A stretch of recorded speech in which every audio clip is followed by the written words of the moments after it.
How's it going, everybody? It is AHappyIceBear Gaming here. It's been a little over a week now since the Black Armory first dropped in Destiny 2, and I wanted to give you my thoughts and opinions and my first impressions of the DLC and my experiences with it so far and what I would like to see from it going forward. Without further ado, let's get into this. So about a week ago, the Black Armory first made its introduction into Destiny 2 on the 4th of December, and me and my buddy JJ and Alpine Stars got on, and we went through and started doing the quest line to be able to do the forge, and just getting down there and see it 801 and being able to be in that big ass room with all the cool weapons on display in their little cases, even though they're not physically there. It just looks like they're blueprint designs of them in there, but looking at some of them, they look really cool. So we go through, we start up the quest, and we get through and do all the grinding, which honestly, I really like the idea of going through and building your own weapon, like getting the frame and going through and getting, having to go and grab the fallen, compressed fallen ether or something like that, and going through and getting a weapon core, then afterwards going and calibrating the weapon by getting kills on Hive, and then afterwards getting multi-kills, and then going for powerful enemies, and then finishing up with the radiant seeds, and then going in and putting into the forge and forging it. I like the idea of that. That is a really cool design, and it takes the whole wave function from Escalation Protocol and just adding like a blacksmith tool, so that way you can actually forge your own powerful weapons whenever reset date comes out and whatever weapons may be in her selection during that time. But like I was saying, me and JJ and my buddy Alpine got on, and we were doing the quest and going through and doing the grind, and then when we finally got to the forge, I didn't see the light level requirement whenever I first started it, but we couldn't even get past it. They were all red swords for me and JJ and red skulls for Alpine, and we tried it, we couldn't get past it. We only got about like 5 balls in before we couldn't even go any further because we were just getting wrecked too much. And coming to find out a little bit later, the light level requirement is at 610, and I was only about, I want to say 580, a little close to 590 at that point. JJ was a little bit lower, I think, around 585, and Alpine was about 570, so there was no way of us being able to get through it. And as I found out a little bit later, the enemies, whenever you spawn in there, even though the recommended light level is 610, they start out at 615, then they go up to 625, and then 630 for the boss. Which was really a pain in the ass because I wanted to do the new content. I wanted to be able to go through and forge my weapons. I wanted to be able to get the new armor set, but then we were restricted to playing all this old content to be able to get to that point. And I think at this point, my buddy Josh said, fuck it, I'm not doing it. There's no point. Why would I want to sit here and grind all this old content that I got bored of because they wanted to do this and screw us over from being able to do the activity? And I seen it on the forums. People are like, please nerf this. This is not fun. This is not enjoyable. I paid $30 for this, and now everybody was asking for a refund, which whoever was asking for that, you're a fucking idiot. But there's no point of asking a refund for that. Let them fix it and just work on, as much as I don't like grinding old content, like I don't like going through and doing the Dreaming City that much anymore. The Blind Well is repetitive and boring, and the only time you can really get it done fast is if you do 2 tier 3s and do it on Heroic at the very end. That's the only way to get through it pretty quickly anymore now. And going through and doing the Nightfall and Gambit, Strikes, story missions, the Gambit bounty, Spider's bounty, so on and so forth to be able to get your light level up. But they couldn't even increase the soft cap, so that way if you took a break from the game like I did, like I was out playing other games at this point, I stopped to play Black Ops 4 whenever that came out, and then I started playing Red Dead Redemption, and then Battlefield 5, and then whenever Black Armory was coming out, I said, alright, time to head back to Destiny. I had a decent break, and I was playing like Minecraft and Ark Survival Evolve also at that point whenever I was in the break between Destiny, because I felt like I got a decent amount done. Even though I didn't get to 600 right off the bat, I was happy with where I was at in the game, so I took a break until Black Armory came out so there was more content for me to do, so I didn't get burned out on the game like probably most people did. I would consider myself as a hardcore player, but at some points you just need to take a break so you don't get burned out on your favorite game and your favorite franchise. Even after all that, and going through and busting my ass doing old content and getting myself up to about 620 now, and now I'm up to 622 because I managed to get some more powerful gear to be able to bring me up a little bit higher. But as a whole, I really like the Forge. I like the concept. I like the idea of being able to forge your own weapons and then acquiring the new armor set, which I feel like should be like its own thing.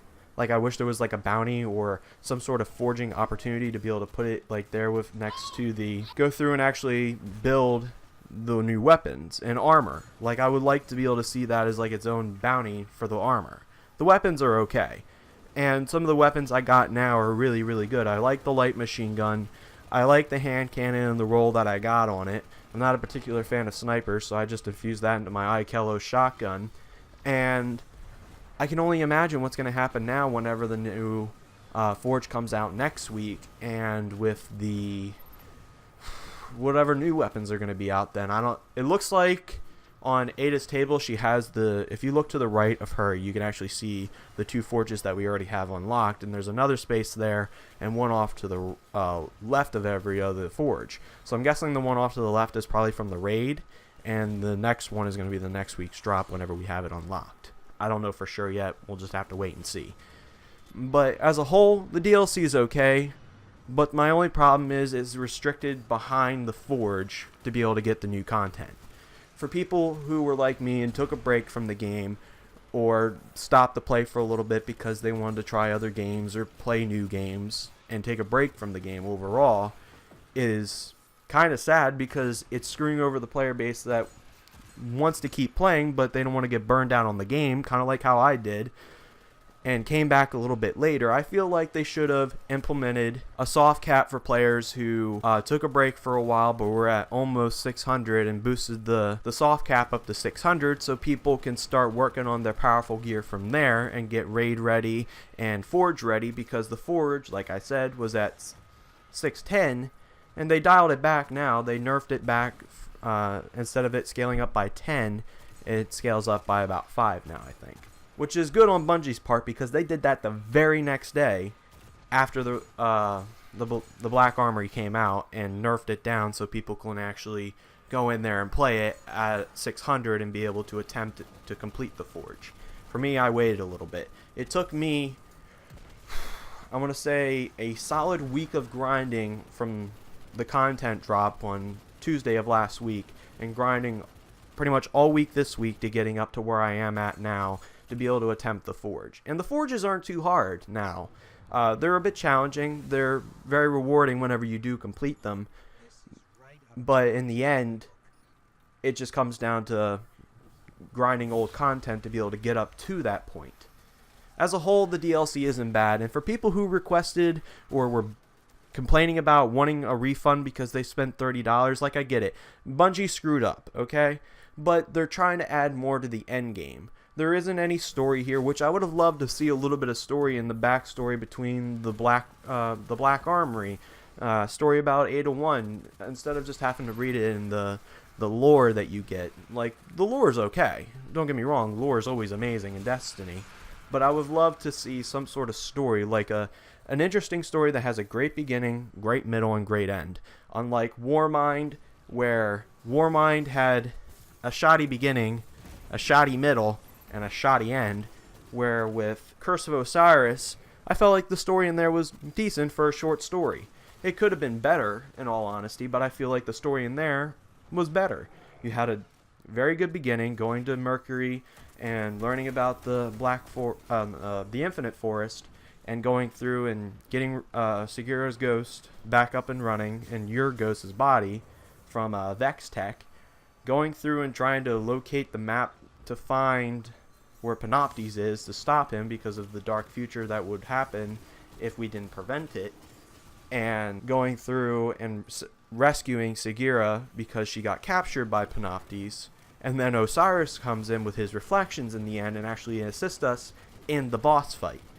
So overall, that story is better than the Warmind. Warmind fixed a lot of issues with Destiny 2 to get it in line for Forsaken, but at least Forsaken, no, not Forsaken, Curse of Osiris actually had a better story. And I would have loved to see that kind of story put into the Black Armory.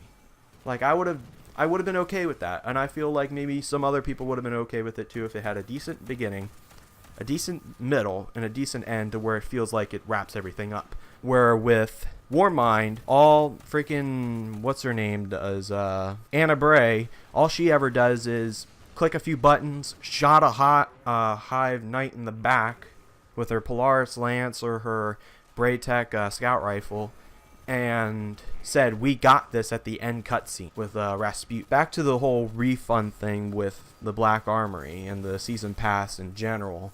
People who requested a refund, I get it, they were upset and pissed off because they couldn't do the new content, and Bungie was trying to screw them over and make them grind from old content, whatever.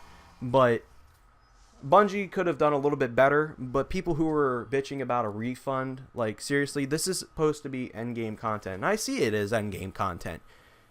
You have to be up there at 600 and then push on from there. It gives you a raid, it gives you a forge activity to make your own weapons and your own armor if you're doing the weekly for her, and she'll give you the armor.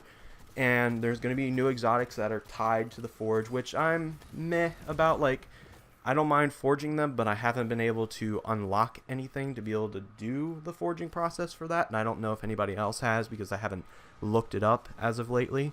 But then you have Joker's Wild and Penumbra that are going to be coming out here in the next couple of months. It's feeding you a steady source of content. And right now we got the Dawning. The Dawning right now is amazing.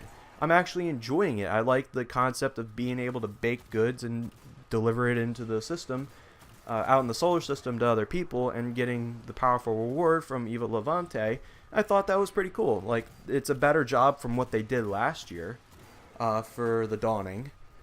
But as a whole, Black Armory could use a little bit more improvements. As far as the weapons go, like, I got to play around with the hand cannon with a decent roll. It has kill clip and rapid hit. It's pretty good.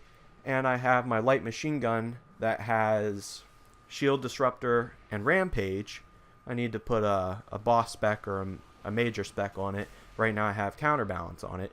But overall, those weapons are pretty good. I didn't really like the sniper rifle or any of the rolls I got, so I just infused it into my Ikello shotgun.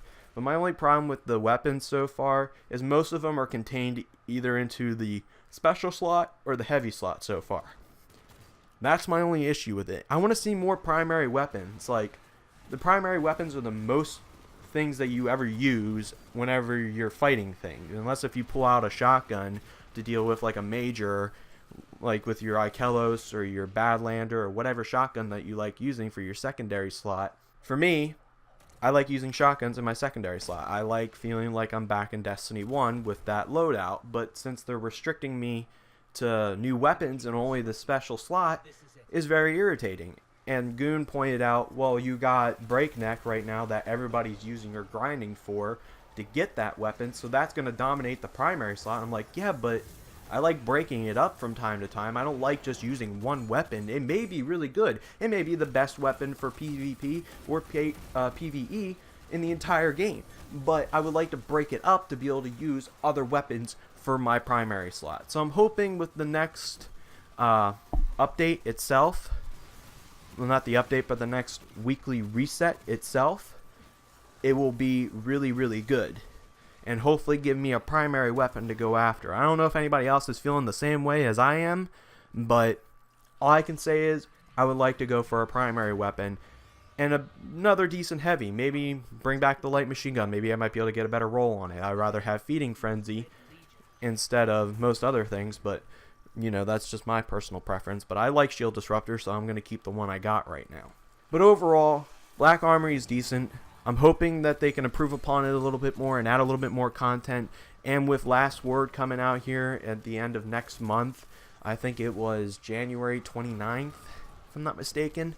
I'm hoping that quest is going to be really, really good. I did touch upon it a little bit in my Last Word video and how I feel about it coming back to Destiny itself.